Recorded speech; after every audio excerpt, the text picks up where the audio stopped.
જામનગરના રાજા જામ સાહેબ અને એમાંય દુષ્કાળ પડ્યો. રાજાને ચિંતા થવા મળી કે મારા રયતનું શું થશે. ત્યારે રાણીએ દિલાસો આપ્યો કે બધુંય સારાવાના થઈ જશે.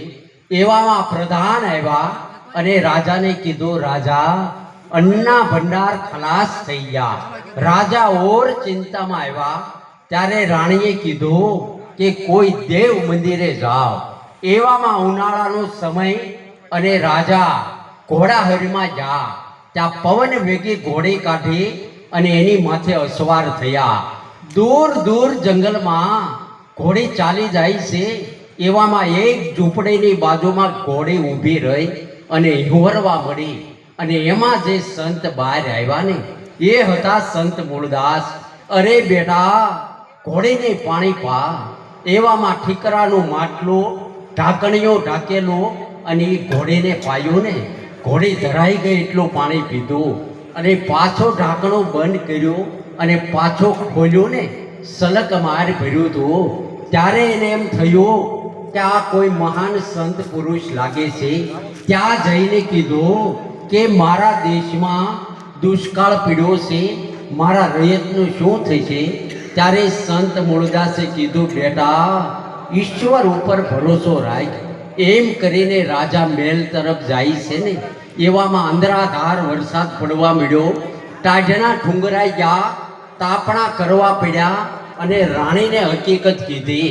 થોડાક દિવસ પછી પેલા રાજાને રાણી સંત મૂળદાસની ઝૂંપડીમાં જાય છે અને કીધું કે મારે કંઠી તમારી બાંધવી છે, ગુરુ ધારણ કરવા છે.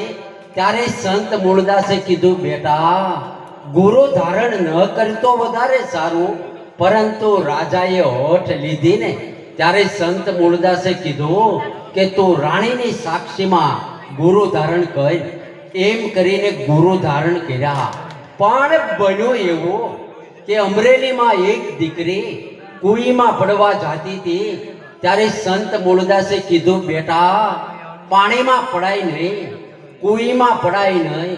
અરે બાપુ, મારાથી પાપ થઈ ગયું છે, મારાથી ભૂલ થઈ ગઈ છે, બીજાનું બાળક મારા પેટમાં છે અને નામ આપું ને તો જીવવા દે એમ નથી.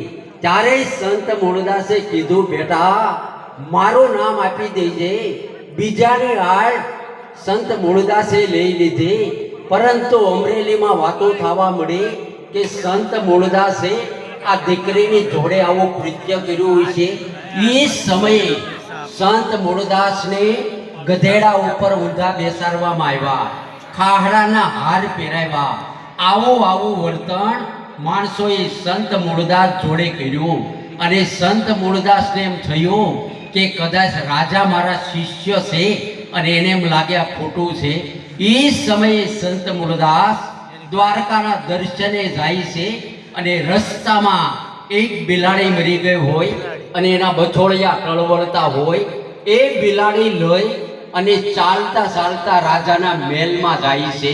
ત્યારે ત્યાં વાતો થવા મળી કે પેલો સંત મૂળદાસ આવ્યો અને એ રાજાને કંઠી તો તોડી નાખી હતી, પણ એમની પાછળ 60,000 માણસોએ કંઠી તોડી નાખી હતી. અને બીજા ગુરુ ધારણ કરવાતા ને એ એની સામે બેઠા હતા. અને ત્યાં બિલાડી મૂકી અને કીધું કે આને હરજીવન કરી એવો ખરો. એ કે અમારું કામ નહીં.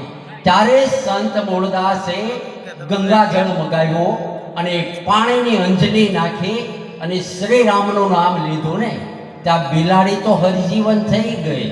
પણ સંત મૂળદાસને એમ થયું કે બિલાડી હરજીવન કરતા તો કરાઈ ગઈ છે, પણ મનુષ્ય મારી માતા પાસે આવશે. એ સમયે સંત મૂળદાસે એમનો 10મો દ્વાર ખોલ્યો અને બ્રહ્મમાં ગયા. એમની પાલખી શમશાન યાત્રા અમરેલીની બજારમાં નીકળી હતી ને એવામાં એક દીકરી આણું ઓળીને જાતી હતી. એ કે આવીને આવી ઠાઠડીઓ નનામી મારી સામી મળે, અપશુકન થાય. ત્યારે સંત મૂળદાસે એમનો 10મો દ્વાર પાછો ઠેલાવ્યો અને પાલખીમાં નીચે ઉતરી અને પેલી દીકરીની પાસે ગયા અને કીધું, બેટા તારા પિયુને મળવા આ જાતી હો ને તો હું મારા પીઉને મળવા કાલ જાઈશ. એમ કરી અને બીજા દિવસે એમનો 10મો દ્વાર ખોલ્યો અને બ્રહ્મમાં ગયા. એમની ઝૂંપડીમાં જે દીકરી રહેતી હતી ને એની ખોળે દીકરીનો જન્મ થયો અને એ દીકરી જુવાન થઈને અમરાપર સાસરે ગઈ અને એમની ખોળે જે દીકરો જન્મ્યો ને એ સ્વામિનારાયણના મુક્તાનંદ સ્વામી થઈ ગયા. મિત્રો, તો તમારે ને મારે આવો સત્સંગ ભજનમાં ભાવ હોય ને તો જ આપણે ભેગા થયા છીએ. અને હવે અમારો આગળની સંતવાણીનો દોર રઘુરામ બાપુના મુખેથી સાંભળીશું. તો આપ ગત ગંગામાં ડૂબકી મારવા આવ્યા ને તો આનો અચોક લાભ લેજો. અને સુમલબેનને આજે યાદ કરવાનો દિવસ, કારણ કે આવી કોઈ પુણ્ય આત્મા કરી જો હોય ને તો જ સંતવાણી ભજન થતું હોય. લાખો હજારો રૂપિયા દેતા બધી વસ્તુ મળતી હોય પણ આપણા માવતર મળતા નથી. તો આવો રઘુરામ બાપુ.